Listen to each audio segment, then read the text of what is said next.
ओम शांति। अव्यक्त बाप दादा की मुरली है। रिवाइज कोर्स है 25/10/2009 और अव्यक्त मुरली की विशेष हेडिंग है सर्व खजानों से संपन्न अपने चेहरे व चलन से अलौकिकता का साक्षात्कार कराओ। आज सर्व खजानों के दाता अपने खजानों के मालिक बच्चों को देख रहे हैं। खजाने तो बहुत हैं। सबसे पहला खजाना है ज्ञान धन। फिर ज्ञान धन से माला माल हो गए, महादानी बन औरों को भी बांटते रहते हैं। जिस ज्ञान के खजाने से भिन्न भिन्न बंधनों में फंसी हुई है आत्मा, उन सब बंधनों से मुक्त हो गई। बंधन मुक्त से बंधन मुक्त हो गए। लेकिन सर्व खजानों के साथ जो विशेष खजाना वह है संगम के समय का खजाना।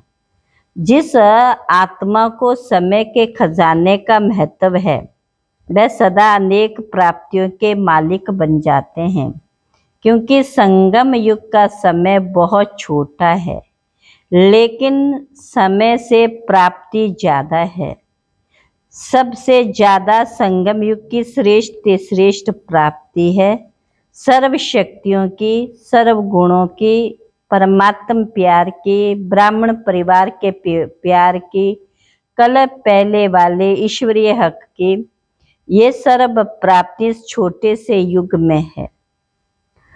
तो बाप दादा हर बच्चे के चेहरे से देखते हैं कि खजाने जमा करने कितने हैं। खजाने तो मिले लेकिन हर एक ने कितना जमा का खाता बढ़ाया वह हर एक के चेहरे से चलन से दिखाई देता है, क्योंकि आगे चलकर समय परिवर्तन होने से आपकी सेवा सिर्फ वर्णन करने से नहीं, समय नाजुक होने से इतना समय कोई निकाल नहीं सकेगा। लेकिन आपके खजाने संपन्न चेहरे से चलन से आपकी अलौकिकता दूर से ही साक्षात्कार होगा, दूर से साक्षात्कार होगा। तो बाप दादा ने पहले से कहा कि अचानक क्या भी हो सकता है, इसलिए संदेश देने व अपने प्रोग्रेस का कभी कभी अभी अभी नहीं। बाप दादा ने कहा वास्तव ब्राह्मणों की डिक्शनरी में कभी कभी नहीं, अभी अभी, अब नहीं तो कब नहीं। तो डबल पुरुषार्थी बच्चे अभी अभी कहने वाले नहीं, कभी अभी अभी करने वाले या कभी कभी। जो समझते हैं कि अभी अभी करके दिखाएंगे वह हाथ उठाओ। तो बाप दादा को अपने सारे दिन का चार्ट सुनाने के बाद अपना दिमाग खाली करके सोने से आपको नींद भी अच्छी आएगी और साथ में रोज का हालचाल देने से दूसरे दिन याद रहता है कि बाबा को हमने अपना कहा है, तो वह स्मृति सहयोग देती है। फिर धर्म राज में जाना नहीं पड़ेगा, दे दिया ना तो, और परिवर्तन कर लिया तो धर्मराजपुरी से बच जाएंगे। बाप दादा तो हर बच्चे में निश्चय और हिम्मत का उमंग उत्साह अभी अभी देख रहा है, लेकिन जाते जाते प्लेन में थोड़ा कम नहीं करना, बढ़ाते रहना। बाप दादा ने जो दृढ़ संकल्प की चाबी दी उसको सदा कायम रखना। अभी अभी गे नहीं, वह समय अभी गया, हो जाएगा नहीं, वो समय अब बीत गया, तो होना ही है। बाप दादा ने डबल पुरुषार्थी का टाइटल जो दिया है उसको याद रखना। सदा मुस्कराता हुआ चेहरा, कोई चिंतन में, कोई उलझन में नहीं। बाप दादा ने सुनाया था कि अभी 2 शब्द याद करो, माया को इशारा करो, गेट आउट, और अपने को गेस्ट हाउस में अनुभव करो। ये दुनिया आपकी नहीं, गेस्ट हाउस है। अब तो घर जाना ही है। आपका एक गीत है, अब घर चलना है। बेहद का वैराग्य गेस्ट हाउस में दिल नहीं लगती। जाना है याद रहता है। तो ये बेहद का वैराग्य कोई भी प्रकार के मन के संकल्पों को आपस में संगठन के माया के विघ्नों को एकदम समाप्त कर देता है। ये छोटे मोटे पेपर आते हैं, ये पेपर नहीं लगेंगे, लेकिन एक अनुभव बढ़ाने के लिफ्ट लगेंगे। गिफ्ट और लिफ्ट, समझा? अभी लक्ष्य रखो, बेहद के वैरागी और हिम्मत उमंग उत्साह के पंखों से उड़ते रहो और उड़ाते रहो। अभी उड़ने का समय है। अपने पंख सदा चेक करो, कमजोर तो नहीं हो रहे हैं। हमारे पंख कमजोर तो नहीं हो रहे हैं।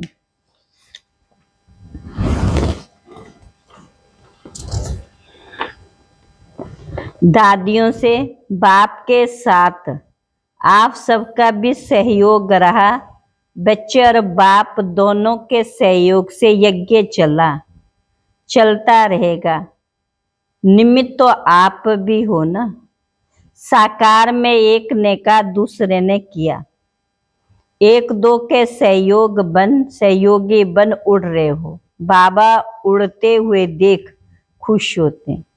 दादी जानकी ने कहा कमाल है गुलजार दादी की, वह तो साथ में है ही। बाप दादा की यही शुभ इच्छा है कि आप सभी जो निमित्त है वह सदा एक दिखाई पड़े, भिन्न भिन्न नहीं, एक दिखाई दे।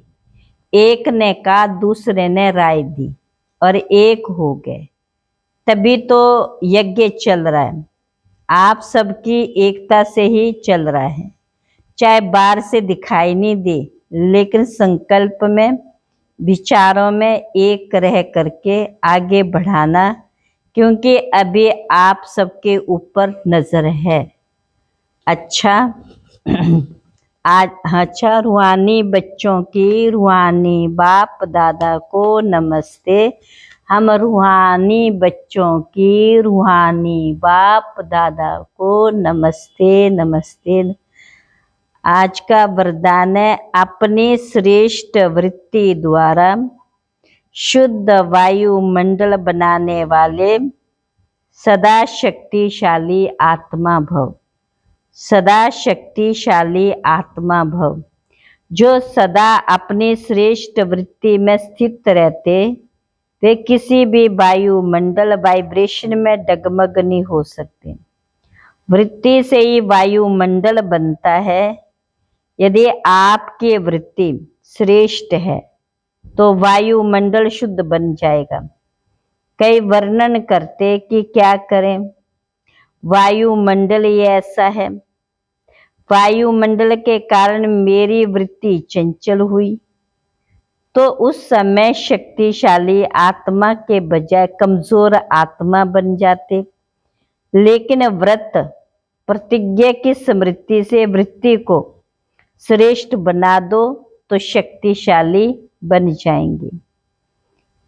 आज का स्लोगन है, गुण मूर्त बनकर सर्व को गुण मूर्त बनाना ही महादानी बनना है।